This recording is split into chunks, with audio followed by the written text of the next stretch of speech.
Hello and welcome to the Delve stage here at Noman for another fantastic industry event.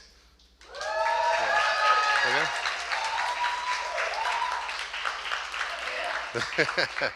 Thank you all for that. Thank you for joining us tonight. I just want to go ahead and say if you're looking for closed captioning, go ahead and head over to our YouTube or Facebook. We'll be able to take care of you there. And of course, we'd love to take a second to thank our sponsors, Dell and NVIDIA. Without them, we wouldn't be able to provide you with such amazing content as you're about to see right now. Speaking of amazing content, if you like what you see, tell your family, tell your friends, tell your grandma. They're probably going to like this too, so go ahead, like, share, let everyone know, because we really want to get a lot of this awesome stuff out there, and we would appreciate your help. So, without further ado, this evening we're excited to welcome Nick Cosmi, and Texture Department Lead at Digital Domain. He will walk us through how Digital Domain's team developed a material-driven workflow using Foundry's Mari to texture over 60 robot assets in Netflix's film, The Electric State.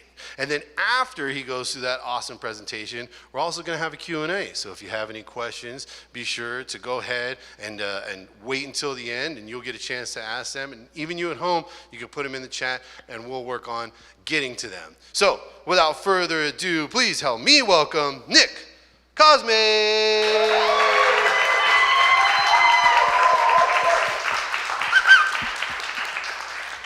Hi, thank you.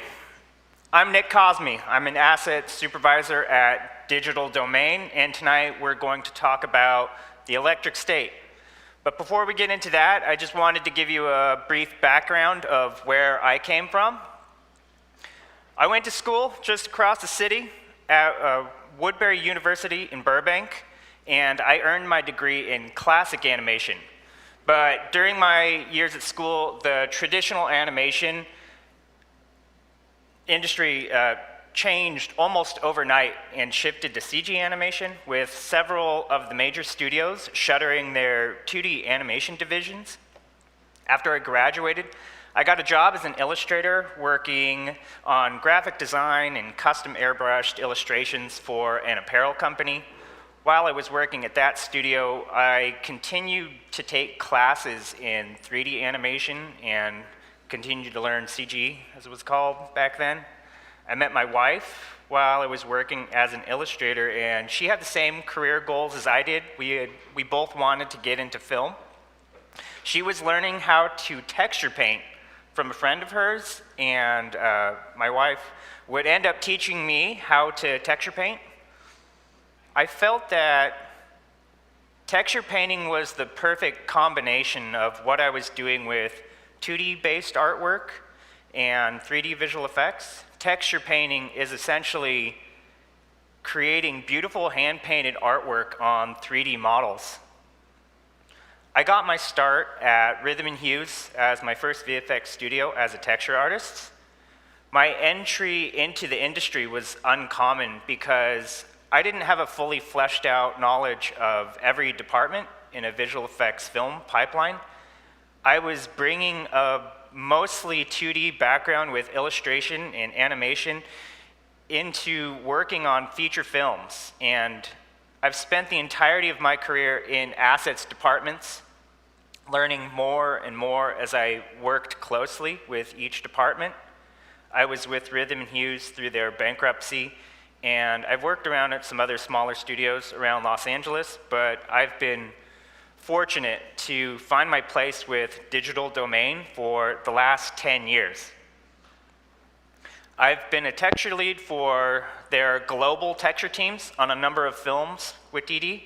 I've been the texture supervisor for two of the largest undertakings by the studio with She-Hulk and this project, The Electric State. So tonight, I'm here to talk about a number of the assets that DD created for this film with a focus on texture painting. And since Foundry has helped arrange this, we'll also be talking about the role that Mari played in creating our assets. So let's transition to The Electric State. This film is inspired by the 2018 graphic novel by Swedish artist Simon Stålenhag, as the lead VFX vendor, contributing to over 850 shots on the film, DD artists led by our visual effects supervisor, Joel Behrens, and production visual effects supervisor, Matthew Butler. We were tasked with bringing this journey to life while ensuring that our character designs resonated with the film's retro futuristic themes. This was one of those projects that everyone in the studio wanted to join, and it had so much to do with our appreciation for the work of Simon Stålenhag. Staying true to the art style was important to every member of our texture group. In the early days of the project, we collected as many visual references as we could, and we started building ideas around the materials that we see in his world, the color palette, and the texture he achieves through his paintings. One of the main things that stood out in the artwork is how diffuse the materials in his world look. They lack specularity and reflection. It was easy to get everyone on the same page style-wise because the artwork helped drive our imagination for the old, dirty, and rough materials we would create for our characters. I was always referring back to the paintings from the book to draw inspiration for our work and trying to integrate those qualities into my own assets. We were inspired by Stålenhag's artwork, but also trying to think of the real-life elements that we wanted to incorporate. Digital Domain worked on 61 character builds, which is quite a lot. That's a ton of characters. Most mid-sized projects usually have about 60 assets total, and some projects can even have far less than that. So 60 characters is a massive undertaking. And many of our robots are not in the illustrated book, and we would have to use the world around us for that inspiration. My preparation of references for the team ranged from building libraries for machinery, hydraulics, wires, tractors, vehicular metals, and even yard equipment. We gathered and looked at a wide range of painted metal surfaces and studied how they actually look and what gives them their unique quality. At the start of each new character, I would prepare an inspiration board or a style guide about the elements that we should see for the character. The idea being that these robots are built from familiar hard surface objects and junk around you. They come from the things you know, dirty things you would find in your garage, old things on the streets, weird-looking mechanical stuff that's sticking out from the sides of buildings, pipes or railings. I even started photographing the stuff that I would see around my neighborhood on dog walks, like large dumpsters with several layers of paint, rust, and scratches. I've become obsessed with photographing grease on tractors and road construction vehicles. As a texture artist, this becomes the lens that we see the world through. It becomes second nature to study the surfaces around you and observe how all of these elements of metal, rubber, and dirt come together and define what you're looking at. My family owned a hardware store while I was growing up, and all of these weird metal objects we were trying to find reference for or build in modeling, I had grown up around. So we'd be in dailies and I was like, this is all familiar territory to me personally. So after years of restocking, I'm finally seeing all of this hardware knowledge paying off in dailies. And it's not like it's paying off in a good way, like I'm able to renovate my house or I'm doing DIY or something like that. It's just that, I know how to identify fasteners or your general electric supply. My teams always get bored when I start to talk about or going off on like hardware tangents. Just last week, I was talking to my texture lead. We were talking about drywall. Anyways, I don't know. It just goes to show that all knowledge could be useful. But before I get into some of the assets that we worked on, I think it's important to talk about what the show was like behind the scenes and the thought process that went into each asset.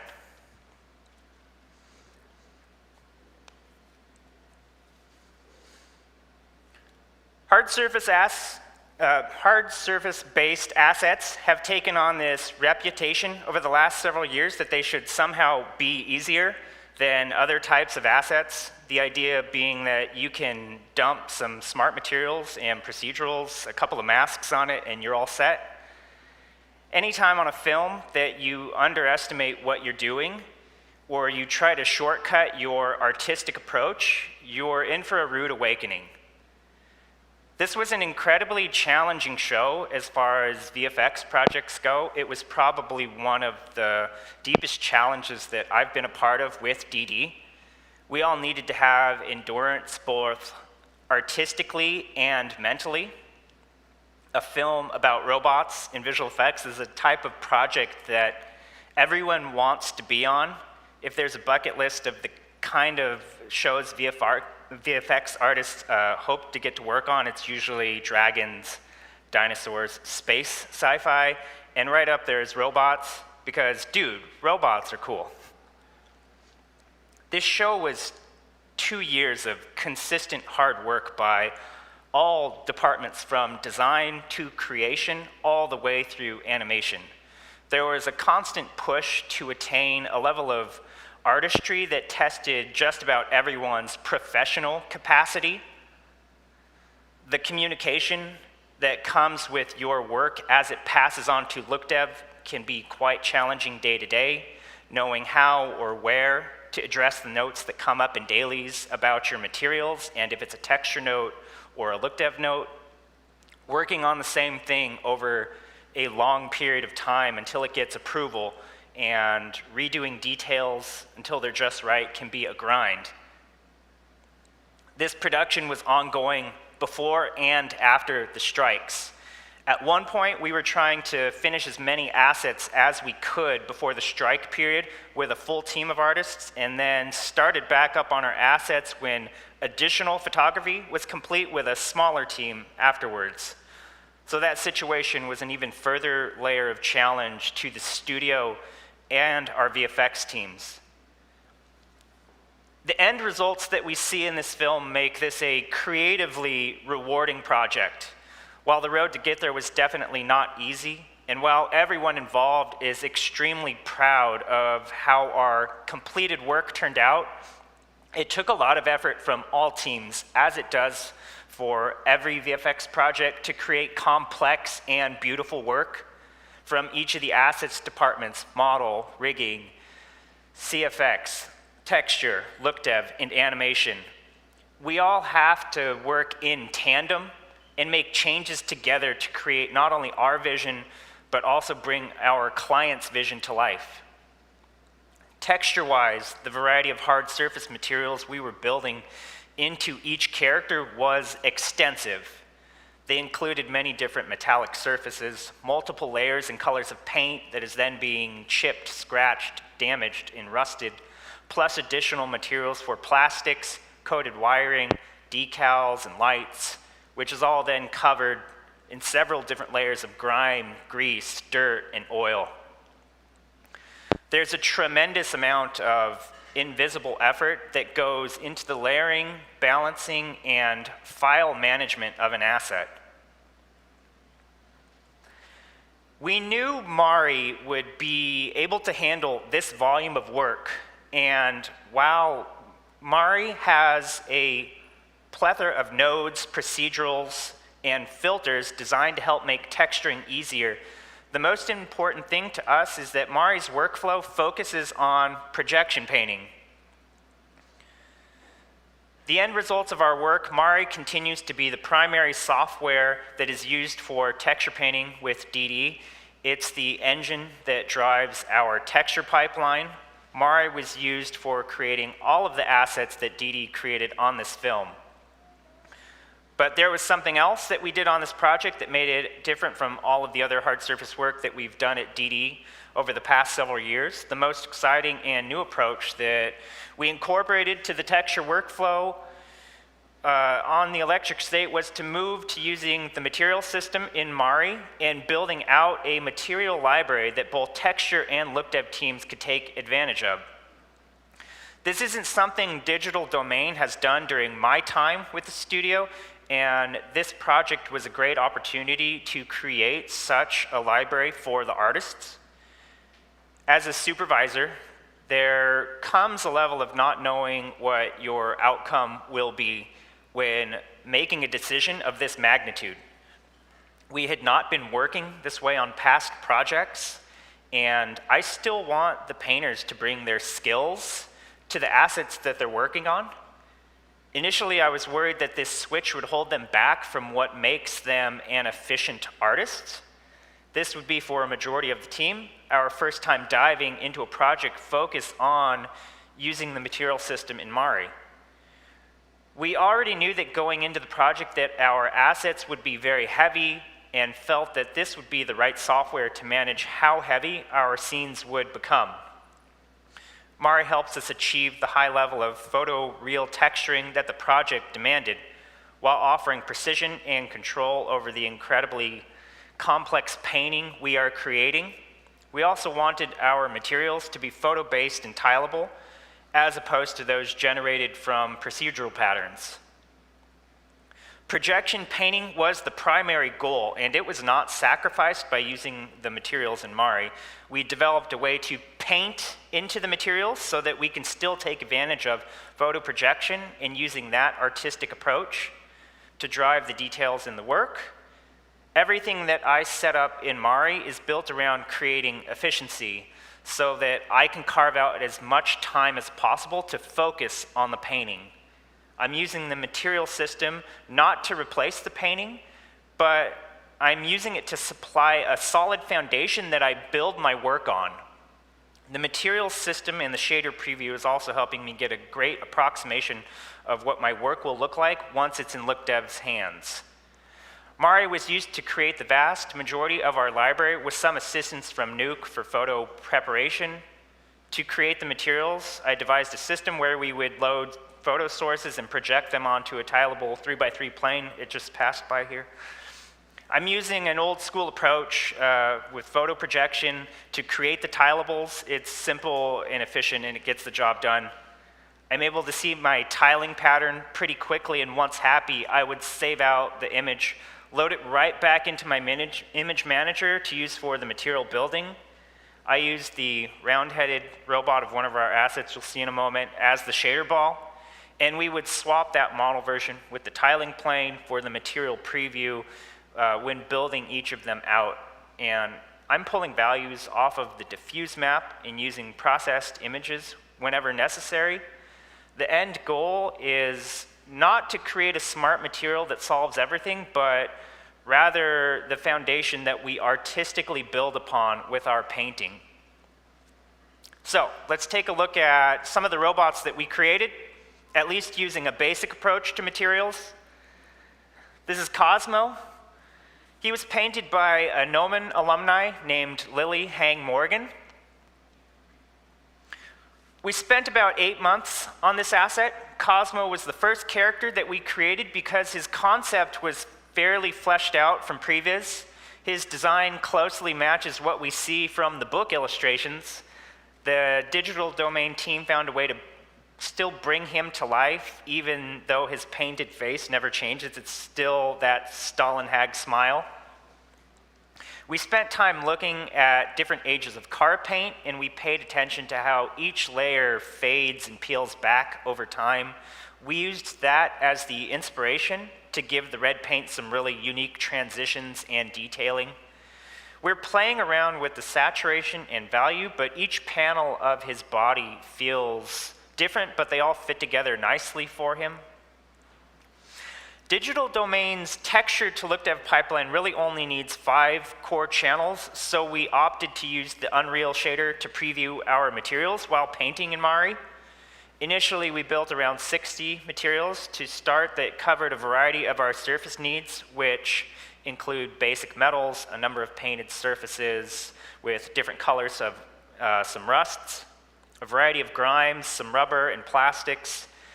They were all built with the ability to switch between 2D or 3D axis tiling with some controls for HSV, brightness lookups, and luminance controls for scalar channels. The added benefit to creating a material library based on tilables was that these can be published and recreated in LookDev.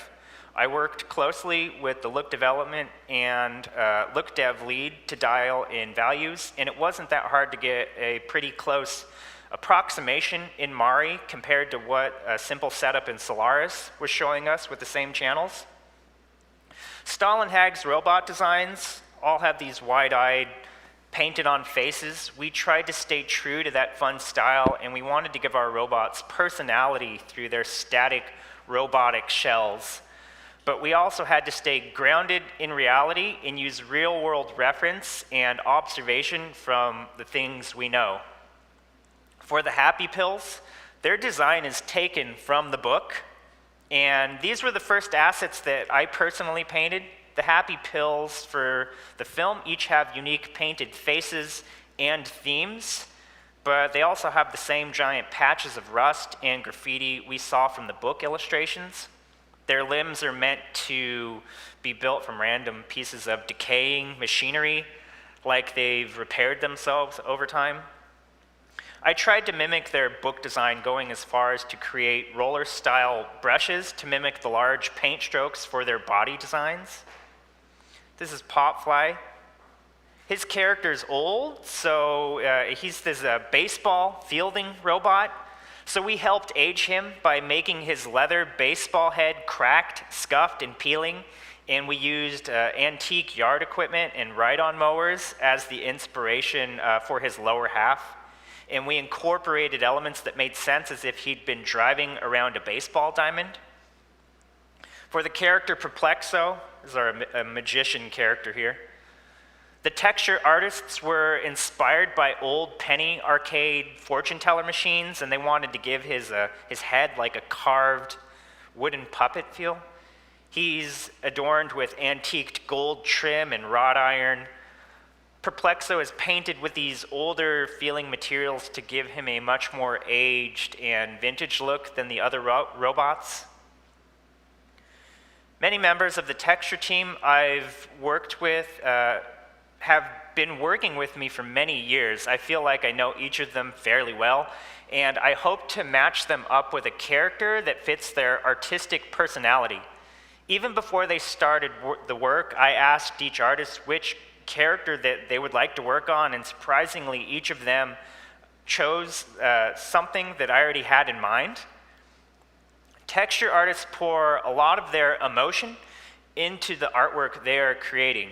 We're building a story through our own unique inspiration and vision, similar to how an animator will put their own personality and acting into what they're animating. This project, more than any other, allowed us to be as creative as we possibly could. Each character that we created has their own unique elements texture painted in, and each of the artists found a way to put their own personality and touch into what they were creating.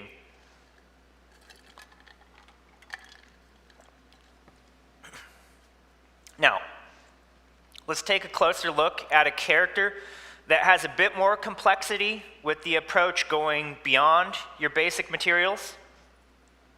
Marshall was painted by Daniel Alikov, and we spent about 1.4 years working on this asset. Daniel had expressed to me throughout the show how important this character was to him. He put so much of his personal passion and influence into creating the character that you see. He's an artist that loves working on hard surface and sci-fi, and the texture painting that was produced is an excellent illustration how complexity and subtle variation can be layered together with explicit details, bringing a machine to life.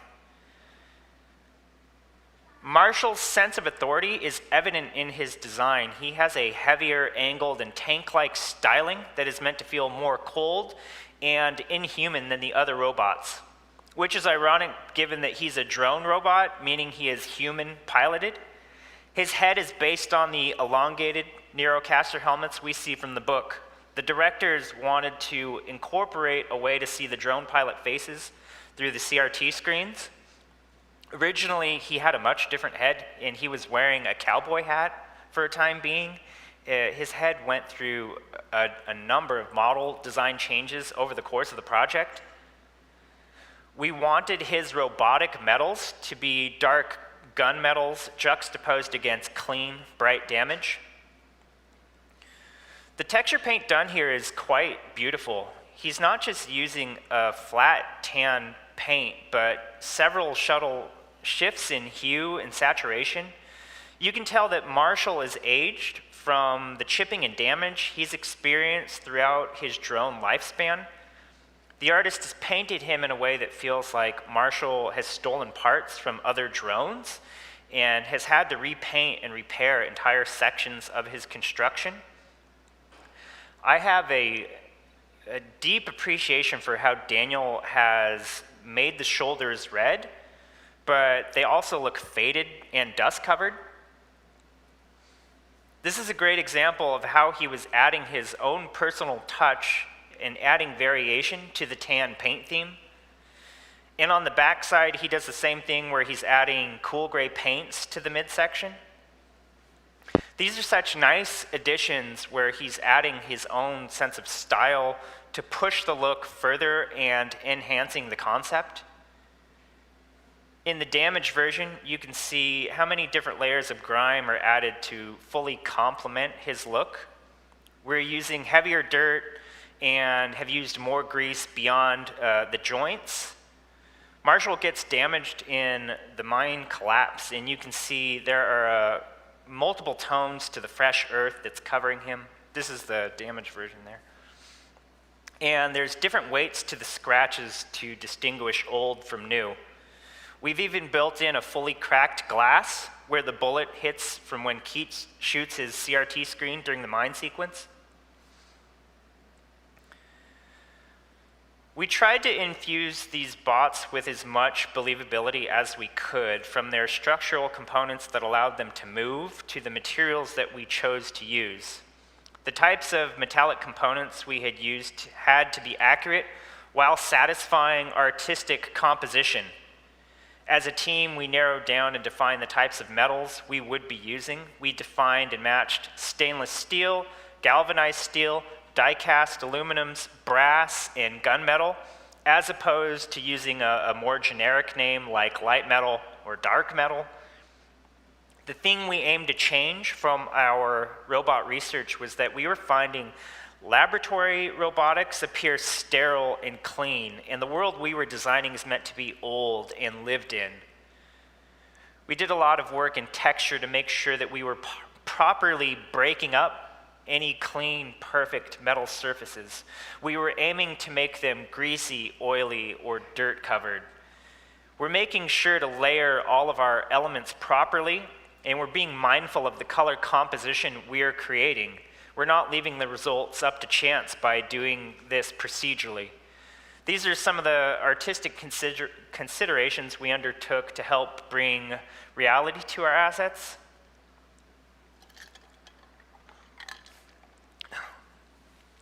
I'm doing a lot of talk about materials and complexity, but this was only possible because Mari is unmatched when it comes to asset management.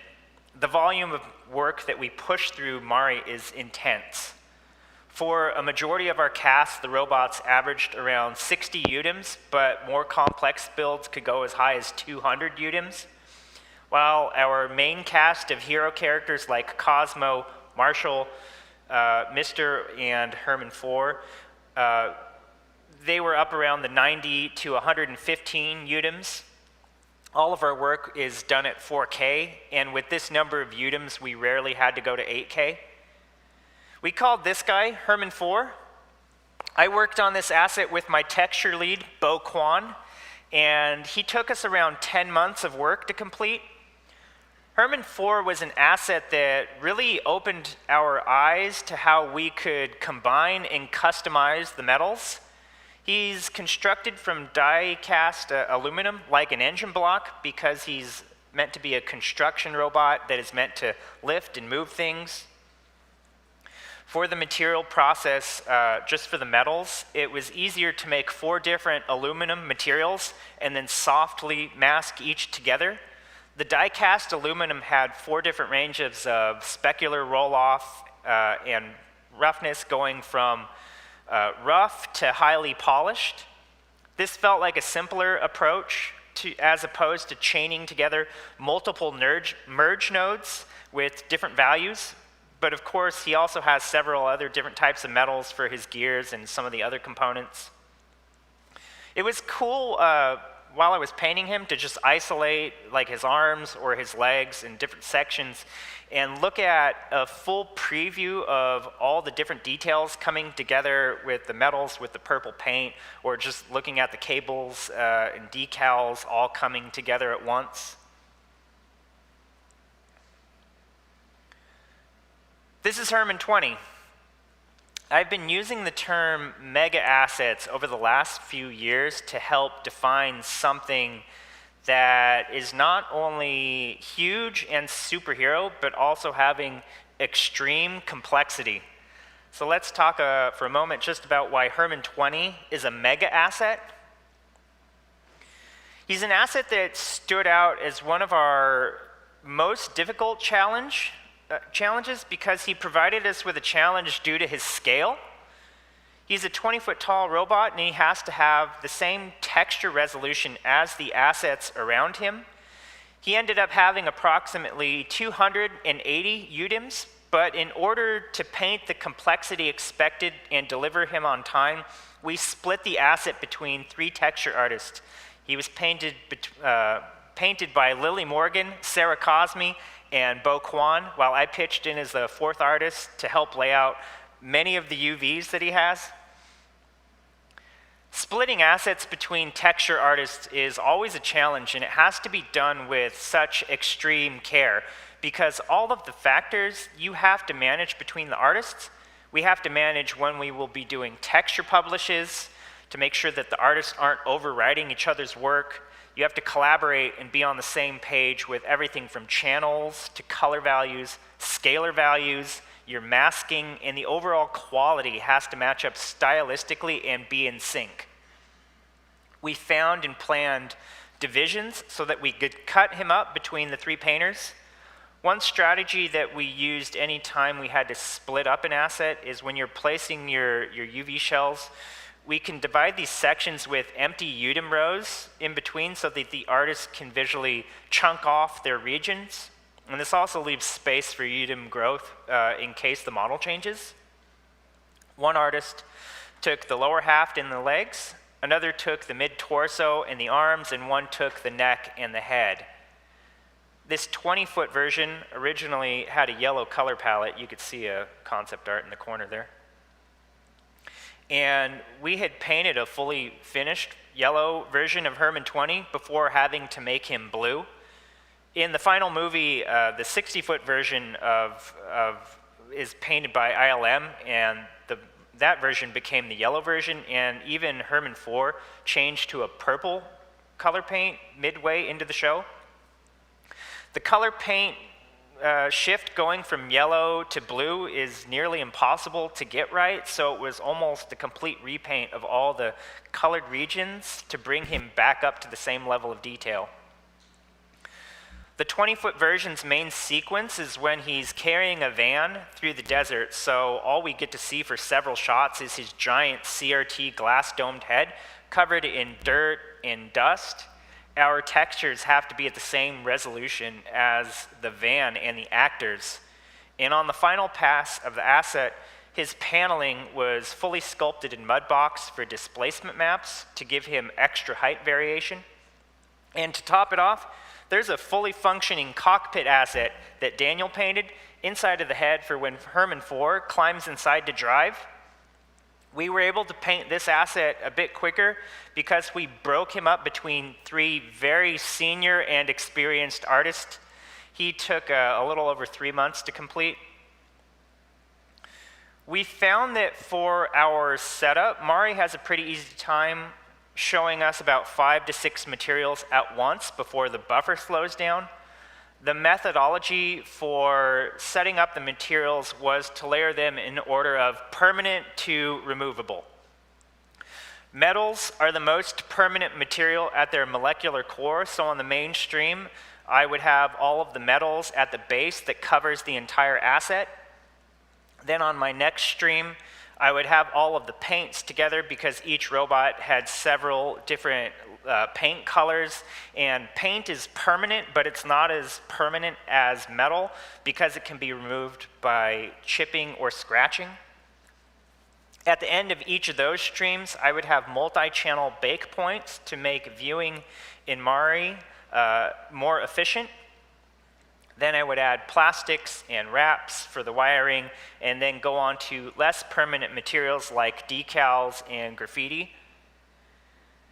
This is where I would add the last bake point for a clean output of all the base materials. DD likes to build clean and dirty versions of our texture that we then give to LookDev.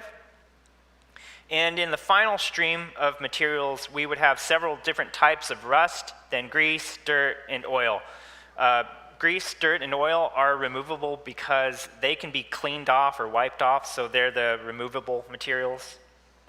We reserve dust as only a mask to be dialed in by LookDev, so it doesn't appear as a value in our core texture channels. DD follows consistent mask and channel placement for all of our details. This helped texture and LookDev match up their template outputs. We follow definitions and descriptions for each of our core channels. And we follow the same placement for all of our mask details. So for example, RGB mask 1 will always follow dust, dirt, and grease in the RG and B slots.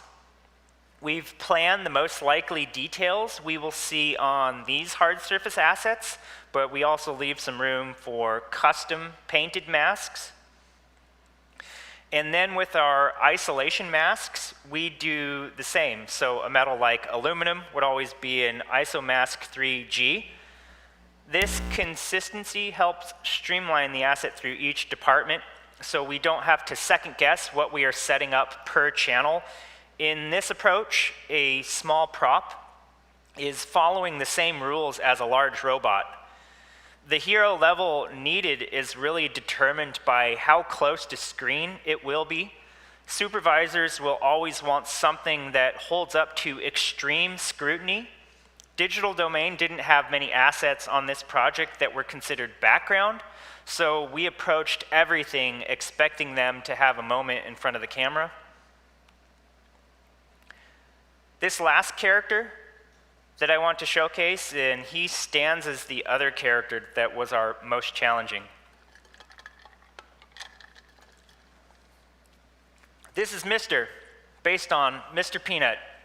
He was painted by Sarah Cosmi and Haley Moore, and after the strikes, I took over and painted his damage versions. We spent the most time on this character for the production. We worked on him for just under 2 years.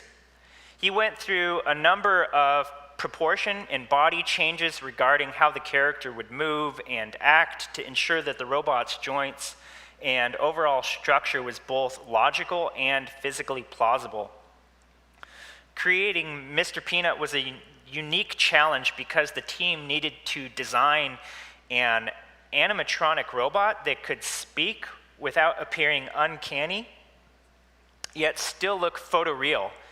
After some experimentation and research, his design settled on a look that reflected classic animatronics from the 80s, which meant that the shell of Mr. Peanut was meant to be a metal endoskeleton covered in a thick layer of rubbery latex.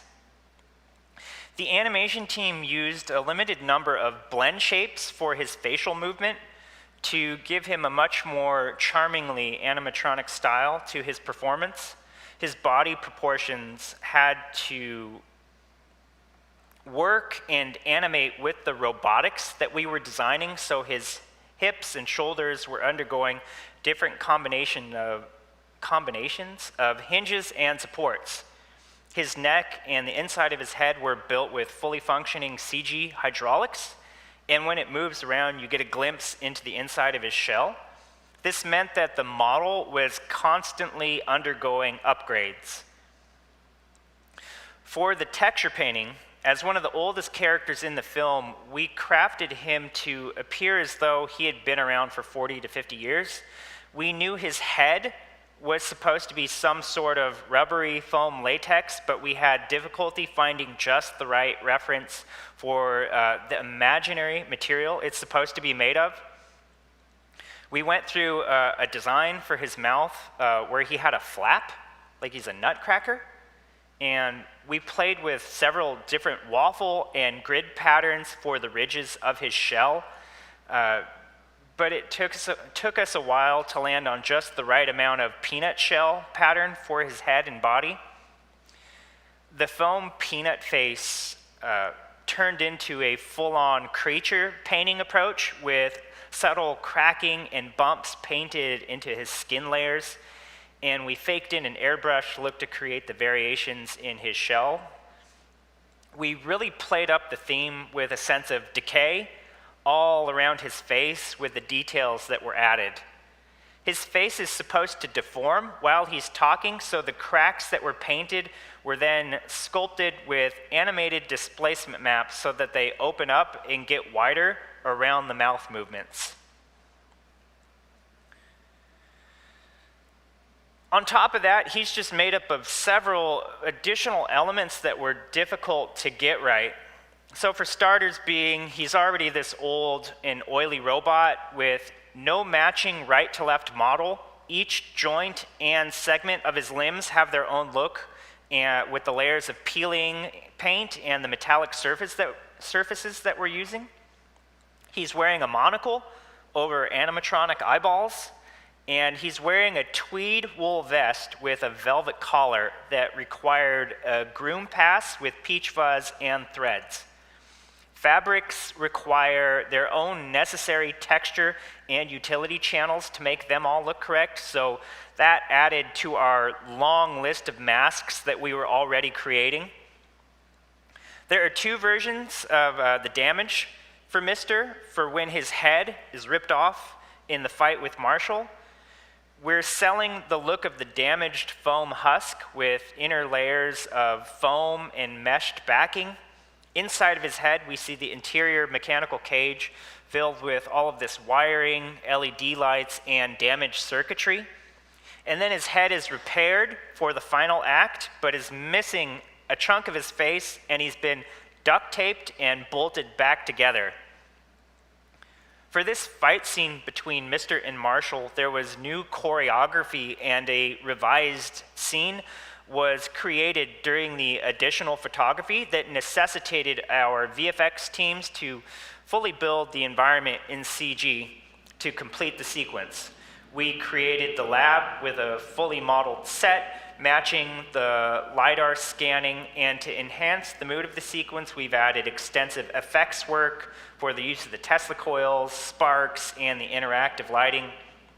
This entire environment and the props are all painted in Mari from our material library, and we're projecting from the set photographs that were taken so that everything matches. This is one of the damaged versions, and here's the final damaged version where it's been put back together. And finally, this brings us to the last bit of work that we'll talk about tonight with our Scavenger robots. In the haunted amusement park scene, the group arrives at Happy Land and encounters several Scavenger robots. The mood for this sequence is meant to be dark and scary, with all of these assets to be made from scavenged dead robots. The look we were after for this group of robots was non-uniform, cobbled together masses of junk that were heavily grunged up and damaged. The whole scene is lit to give us this nightmarish, creepy vibe that our cast is about to be cannibalized. We had to use some restraint when we were texturing these assets when we were making them dirty, because it was really easy to go too far. Our goal is to prevent them from all turning into homogeneous, dirty hunks of metal. So we took their designs in a different direction, and we tried to make them really vibrant looking, like all of their body parts had come from the carnival that they're in. Their creepiness is coming from how bizarre they look and move. We had a lot of success using really extreme color combinations like acid greens and bright pinks and purples, hue and saturation that we rarely use in texturing. At this point in the show, all of the texture artists had been having really great success with the material workflow, so I encouraged everyone to push their look as far as possible with the amount of creativity and details that we could paint in. One of my favorite shots in the movie turned out is in the end of this Happy Land sequence. It features an asset we called the head collector scav. He was painted by Fabian Cacci. The robot turns toward the camera and covers his face with a shocked expression. The shot turned out so highly detailed. We hadn't seen this level of detail in our turntables because we were rendering them in HD, and it wasn't until it was in this light comp that we could see how well the texture was holding up. I encouraged him to make up a theme for all of the different heads that that have been collected and added to this scavenger. The first scav robot that we meet was also painted by Fabian. He's the half panda scav that rises from the dead to attack Cosmo. All of our other scavengers had their own unique theme, and I think that their personalities are coming from all of the artists who helped design them. There's a doll scav that's dragging around different doll parts.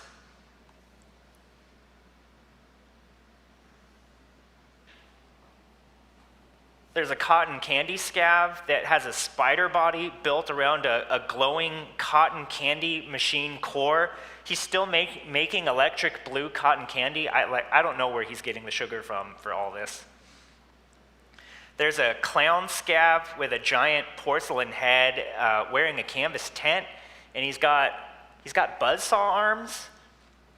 I don't know why we don't know why he's wearing the tent. It's like his hat, but there was also a Chihuahua scav at the very beginning. There was an antenna scav, a duck scav, a scrap scav, and a propane scav.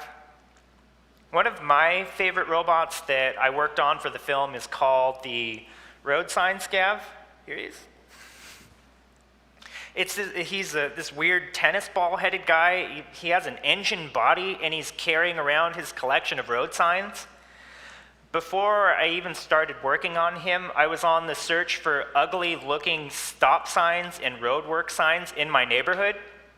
During the production, I took a short vacation, and I visited Sequoia National Park, where I photographed these large bear-proof containers that had bear claw scratches on them. My daughter was giving me a hard time because we're in Sequoia, and there's beautiful nature all around us and just magnificent trees, and here's me like taking photos of trash cans and bear-proof containers.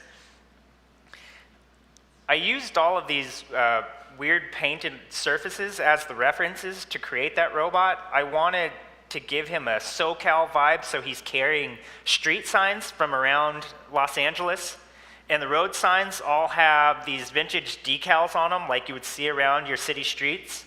His arms are made from the bear container photos that I took. I just was really pleased with how his composition turned out, with how he's themed, holding his collection of old street signs, and he has this like a giant green head. He's weird. This was our last big group of robots that we worked on. It was a really great showing of the entire team coming together with their energy to push through these assets with such a high level of detail and creativity. Everyone did a fantastic job on what they were able to come up with. This was a demanding yet ultimately a deeply rewarding project to be a part of. We had to bring so many different types of characters to life, and all of the teams that helped put not just the assets, but all of our fully finished visual effects into the film have done such a tremendous job. The reception that we've received from our peers and the general community has been very humbling. I hope that you all enjoyed the work that we presented, and I want to say a few final thank yous to my production and my supervisor teams for the Electric State. One final thank you to the texture team at Digital Domain. I was lucky to be the texture supervisor on this project. In total, I spent 22 months working on the Electric State. It's by far the longest tenured project of my career. I got to work with longtime colleagues and friends, and I worked with my wife again. We couldn't have accomplished this project without everyone's artistic effort and dedication. For as much help and support as I tried to give my team, they returned an equal amount to me. And for that, I'm grateful to all the artists that I've gotten to work with and I continue to work with. So thank you to Foundry and the PR team at Digital Domain for giving me this opportunity to talk about the project. And thank you to Noman for providing us with this platform. That's it.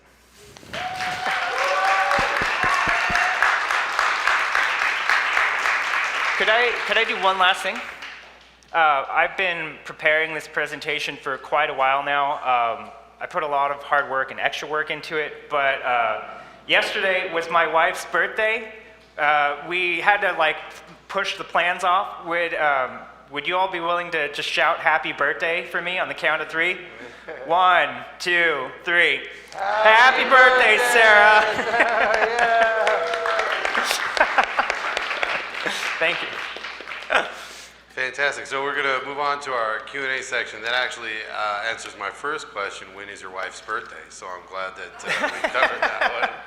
But you've all been here before. It's very simple. If you have a question, you can just raise your hand, and then I can get to you with this very high-tech microphone that we have going on right here. But I'd like to start with, you mentioned that this project, you were on it for quite a while.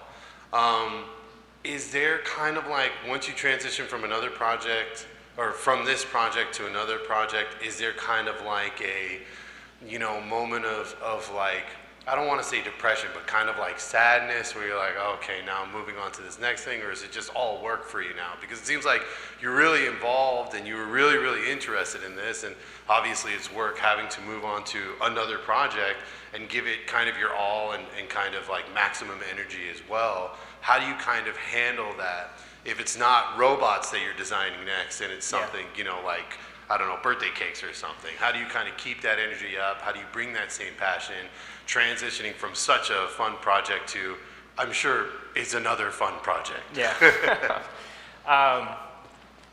It can differ from project to project for sure. I'd said before this I was on She-Hulk, and I was on She-Hulk for 1 year and 6 or 7 months. That was a long project also, and it was going from doing skin and all of the scans that we took, all the ICT scans that were involved for that character, plus all of the costumes. So it was definitely a different type of work. But you just kind of roll out. You like to plan a vacation or a downtime. That usually lasts for a few months. So the gap in between those was long enough that you kind of chill. I think the thing I don't like about wrapping a project the most is the amount of backing up of your work that you have to do. There's sometimes that when you're working on an asset, you just don't get the. I was lead and supervisor. So yes, back up your work, archive it, check it in, but you just feel like you got to go back and check all that. So ramping down from a project can go through. Assets should be finishing early enough in a project that you're not still working on an asset right before delivery. So there's definitely a taper with the overall film. Leading into this project though, there was a lot of months where it was ramping in, so there was a lot of research, what we did with going back and forth with creating the material workflow, experimenting with how we were going to do it. So you don't just like jump in and immediately start painting. If you're, that's for me, if you're a regular artist, yeah, you could be structured in a workflow where like 1 week you're working on a project that has cars, and the next week you're working on something that might have an animal, or costumes, or digis. You get used to this switching, but definitely a project that lasts a long time, you gotta take a break. You gotta afford some time that you're not on overtime. You can catch up on sleep, catch up on hobbies, watch YouTube. Just, yeah.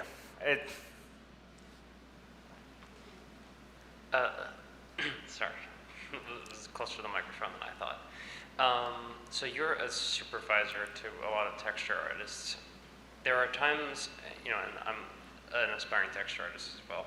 So there are times when you're working on something and you feel like it's just kind of missing something, and you and the person you're talking to both feel like, I really like what this is, what this is doing, but it feels like there's something missing. And I wonder if there have been times like that where you've been talking with your artists like that, and then what the steps you usually have them go through are to sort of figure out what they could be adjusting to sort of making it read better, and sort of find what that itch is and scratch it.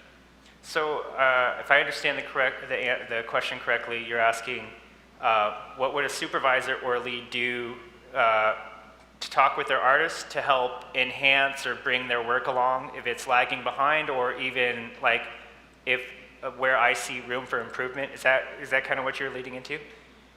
Yeah, just sort of finding,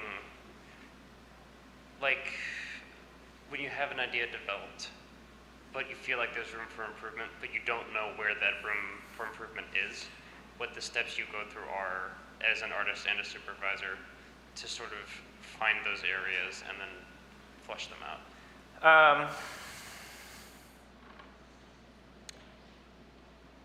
So a lot of times you may have concept work to go off of.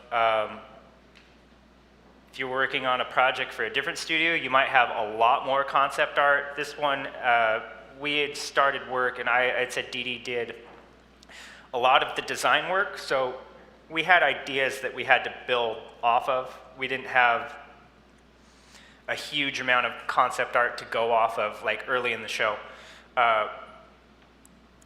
We usually have really great direction from the VFX supervisor. They're in touch with the client, they're in touch with the director, and they know where we should be taking an asset. So I and the modeling supervisor or modeling lead and look dev lead, we're all taking cues from the VFX soup as to what they envision and where the asset should be pushed.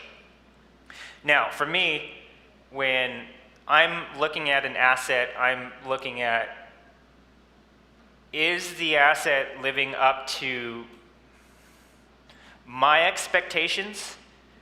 Because I've built my own perspective on art direction, on what some of the creative direction is. I've mentioned here a number of times color composition, material composition. We have to look at all of those from like a lot of different perspectives. So if I'm looking at individual elements like material quality, that usually involves just examining the individual texture channels and trying to guide those into the right values or the right level of breakup, the right details. One of the themes of the show that I tried to convey was there's a lot of painting that I still do. I don't rely on procedurals or really quick like smart materials that you might bake out as much as some other artists do. So when I see too much procedural stuff kind of dominating asset, it's then up to me to present reference or art direction or suggestion on how to clean that up or paint it out or approach it from a different way. I'm also not a lead or a supervisor that has ever insisted on asking the artist to work one consistent way. If you were to work a digital domain, I want the artist to bring their skills. Like, we've gone through a vetting process, we've interviewed, we've looked at reels. We want you to bring your skills to DD, and then we hopefully just sort of plugging you into the software. And there's a period of me learning what those artists are capable of and what they're doing. And then I mentioned a number of the artists I've worked with. I know them well, so I know what they're doing before they're on the show, and I can, use my communication to like expose and push them in a direction. I hope that I talked for a moment. Good. Hi, I had a question about how the faces for Marshall and the Herman's done. Are they animated textures, or were they comped in once you were done with the rendering? So there's two different approaches there. You asked how the animated faces for Marshall and for Herman were done. Let me talk about Herman first. DD put some really good material where they talked to Joel and Liz about some of the procedure that they used to do Herman. We'd started off early in the project.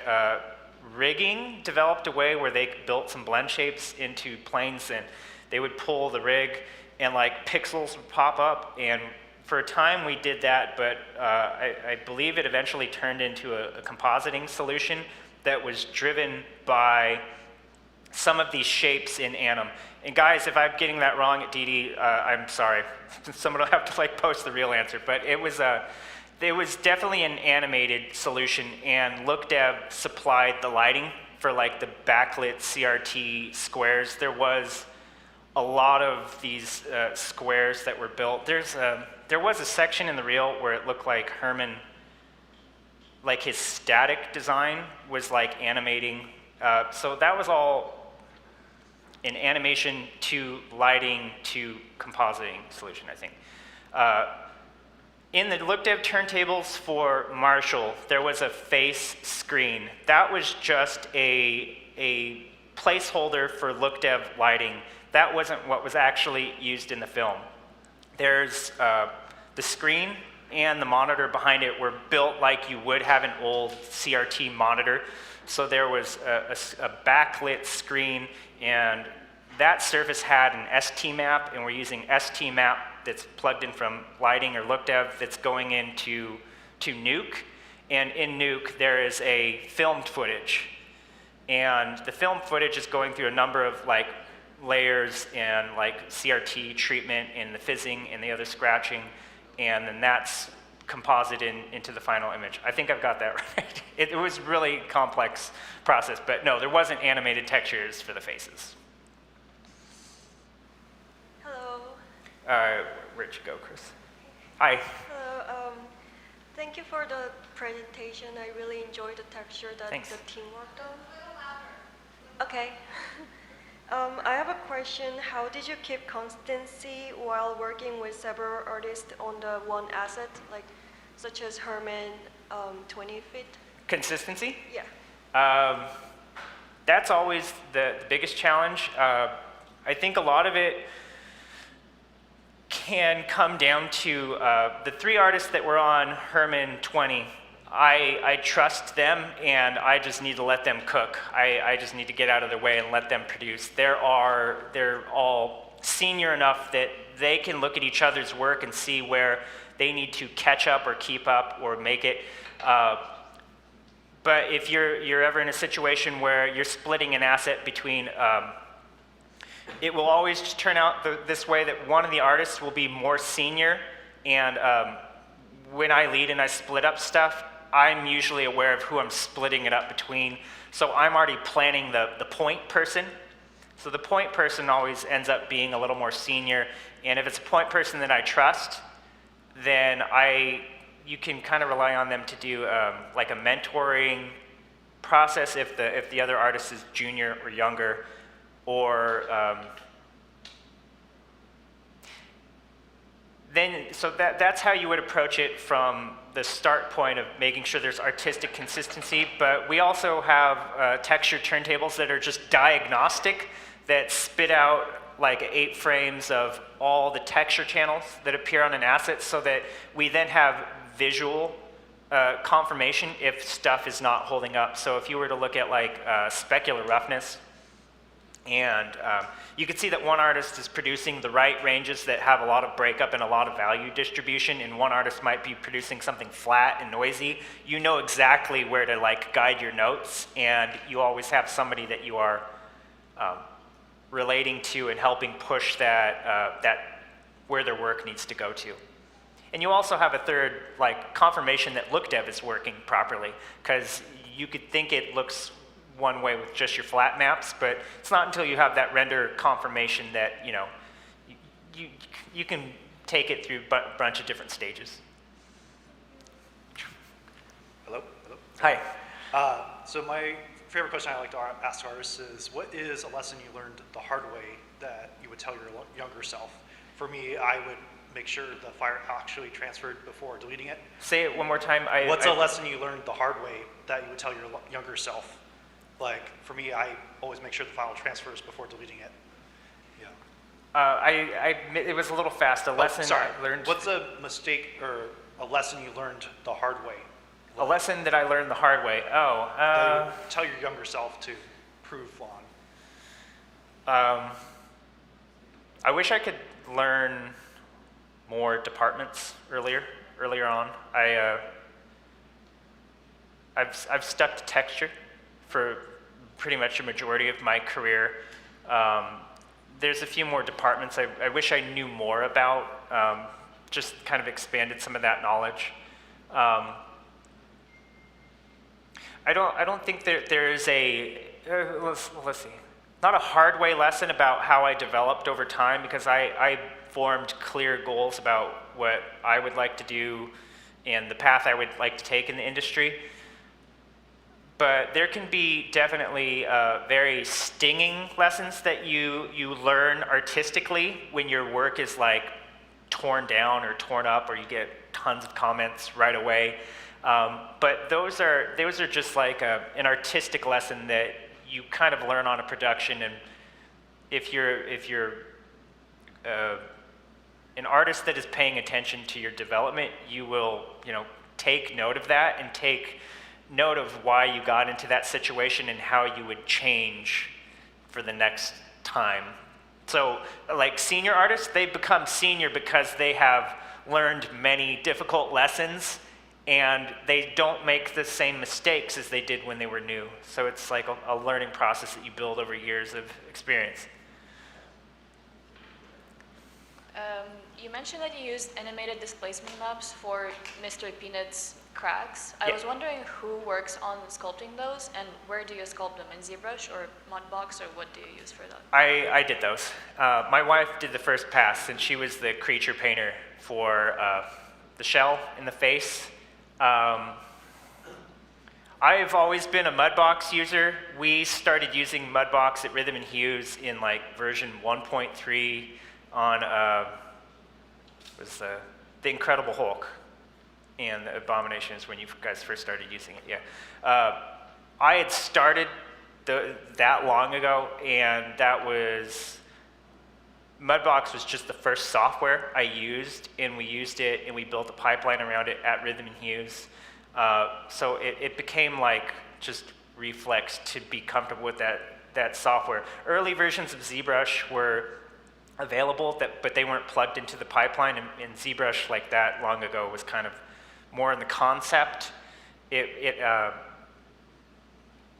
didn't also always give you the right maps that you could use in production, but you can use either now. DD uses both. It usually, if a modeler is a sculptor and the modeler's doing displacement, they're comfortable in both softwares usually. All artists have a preference. I've always been comfortable with Mudbox from a texturing displacement standpoint, because you can just save out an OBJ, subdivide it up, load a paint map if you're going to match something, sculpt it really quick, and extract a map like within a couple hours. You don't need to go through the labor-intensive setup and Mudbox has just always been easier for me to do textural displacing, and one of the things that we kind of talk about with sculpting at our studio is that there is a low frequency and mid frequency displacement that like model will provide, and then there's high frequency textural sculpting that like texture artists like to provide. So we just leave it up to the artist. For Mr. specifically, there was cracks painted in place, and she would load up her diffuse maps onto the model, and she would hand sculpt them. She's not doing anything special. She's just a great sculptor. She used to do traditional sculpting for like storefront designs. So earlier we got a tour. We walked through the Sculpey lab. It was like, the work in there is amazing. Like all the work in this studio is like amazing. Did that help? So with the animated displacement maps, there's a technique you can use in Mudbox where you have your base mesh that's not deformed, and facial would give me a posed or a deformed OBJ that is the same vert, same topology, and you load it as a layer. And that layer in Mudbox, if you go from 0 to 100, it does the blend shape. So in one pose, you have another layer that you make, and you do all the sculpting and what you want it to do, and then when you turn that blend shape off, it should kind of animate away. So for like the base one, we would have the displacement map just barely cracked, and then when it's open, you would have bigger holes, so it was I can't remember the format. We weren't doing TIFF or EXR. I can't remember the file format, but there was a specific type of extraction that you also have to do in order to get it to look right in LookDev. What is? That's okay. I can't remember right offhand. I have it all. I have all those notes written down in my studio. Sorry. Any advice for novice animators looking to get into texturing? For animators getting into texture? I'm in 2D right now. I'm wondering if you. Oh, just did you say you're new? Yeah, I'm new. For getting into texture, you have a lot more tools that do texturing much quicker. My advice for any new artists or any junior artists would be that projection painting is still a skill that studios work for. There are other softwares, and even there are other versions of this software that you can get procedural results very quickly. And projection painting is still a required skill. It's still a skill that needs to be refined and practiced, because if you want to do accurate texture painting, sometimes it needs to be done by hand. And the other suggestion that's kind of along those same lines is you can make up a lot with texturing.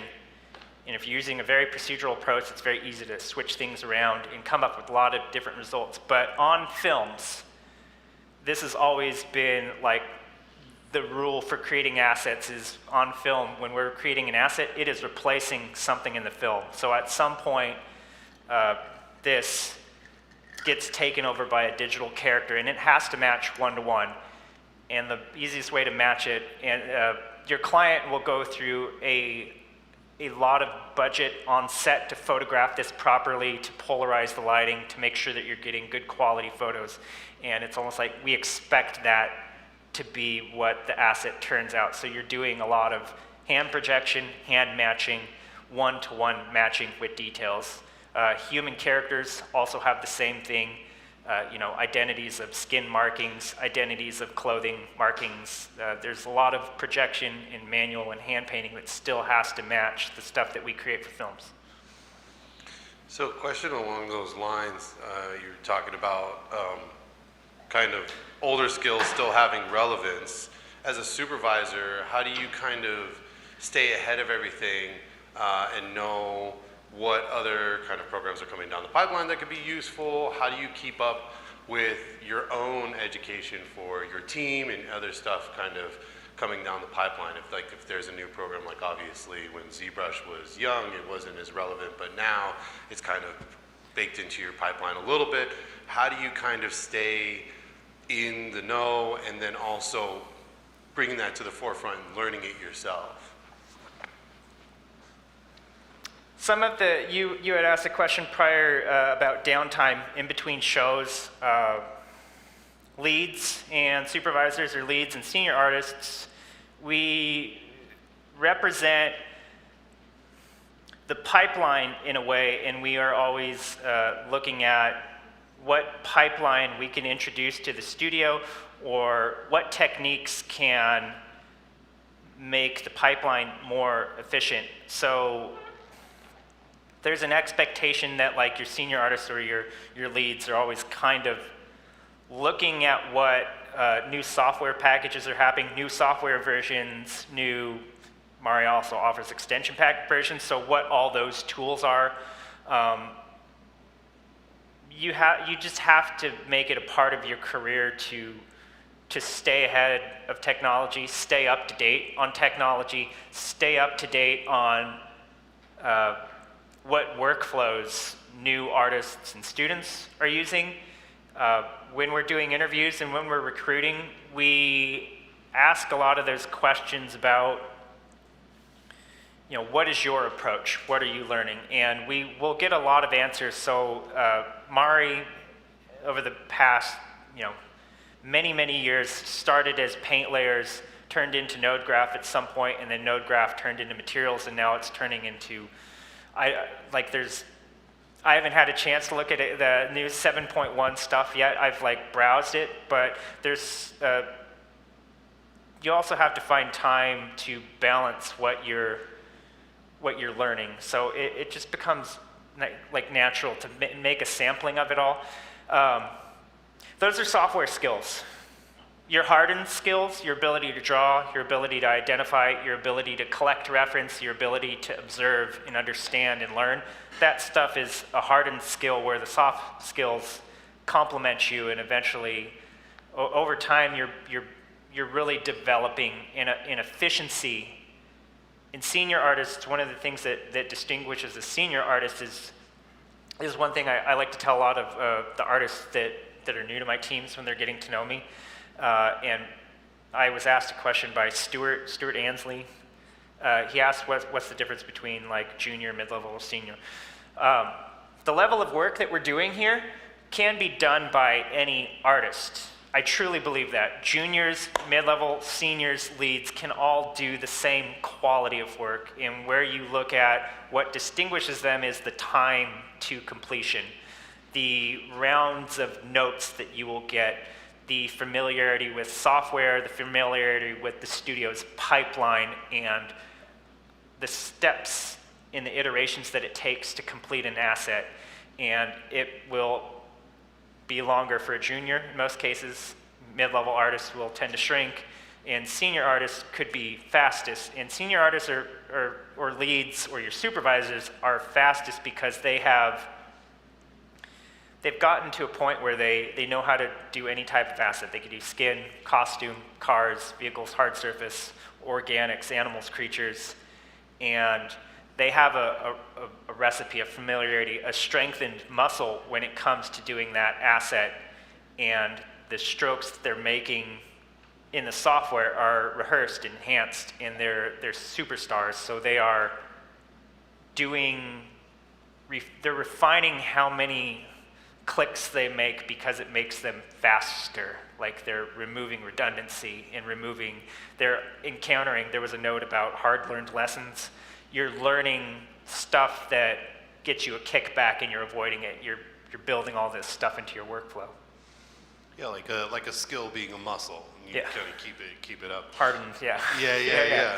So, speaking of learning, you went over Mari a little bit, but is it a kind of a software that only DD can use, and where can you learn about it besides coming to an excellent school named Noman in North Hollywood?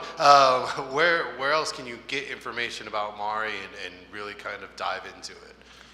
We have friends from Foundry here with us tonight, and that can give you more details on how to access Mari. Yeah. Hi, my name is Kirsten Salehi, and I'm the Education Marketing Manager at Foundry. A little bit of audience participation, making sure you're still with me. If you're a student at Nomen, raise your hand. I love that. Okay, I know this is also being streamed online, so if you raised your hand, raise it again for me online. Also, could you say that in some sort of chat because I actually can't see you? So yeah, if you are a student at Nomen, you have access to Foundry's Education Collective, and most people are like, oh yeah, I know Foundry, I have Nuke. The Education Collective also has Mari and Katana. I'm really pushing this. You've got Mari. And if you weren't around to have an AOL email, I don't know what to say. But yeah, you do have access to Mari as a student. We also have versions for learning that are non-commercial. We have individual subscriptions, all kinds of things. I'm on the education side of marketing, so the other ones I'm not as familiar with. And if you have recently graduated, we do have a full education collective that you can use for commercial work for a year after you graduate. And it is the full power of Nuke, Mari, and Katana, and I think it's like $300 for the year. Nuke Studio, Mari, Katana. We also have a ton of information and ways to get you all connected. We are active in a Mari Discord. We don't own the Discord, someone else owns it, and we are just marked as people that work at Foundry. Within that Discord, they're all, I pointed to this, they're all at this QR code in a magical, wonderful link tree. You can also get a free mentor. If you've ever heard of Access VFX, you can sign up for a completely free mentor. They match you with people that, they do like a vibe check. I don't know how exactly it works. I filled out the survey and I was like, I feel like Access VFX sees me and knows not to match Kirsten in marketing with a compositor. I love it. Yeah, the other thing is that we have a bite-sized series on getting started with Mari. I'm not going to lie, all of the cool techie side of this, I was like, this is so cool and also overwhelming because I'm not a VFX artist. And so we do have a series coming. It might be called Mari in Minutes. And it might have a really cool dragon asset that comes with the series. But to find out more, you're going to have to follow us on social media. Or subscribe to our emails. It's all on that beautiful QR code, which is also on the sticker card that you got when you signed in. Those are stickers. That's all of my notes. I tried real hard. So yeah, thank y'all so much. Is there anything, Chris, I need to hand over to you to wrap up? I mean, I think we should give a big round of applause for Nick Cosmi for taking time today. Thank you. I just want to say, you know, that we get a lot of great speakers here, and it's always really fun to just see everything that you guys are working on, but also giving the kudos to all the artists that worked on all of that stuff. Can we just get a round of applause for all the people that couldn't be here today, but that made some awesome stuff that we got to see. Thanks. I mean, I know you're a supervisor, so that's kind of like, you got to know everybody. It's super awesome. And I appreciate you all for coming out here today with us live. I appreciate you all tuning in at home. And yeah, just like Foundry, go ahead and follow us on all of our socials at Nomen_school. You can go ahead and find out what Nomen can do for you at nomen.edu. And that's it. Until next time, we'll see you all. Thank you all so much for coming. Bye.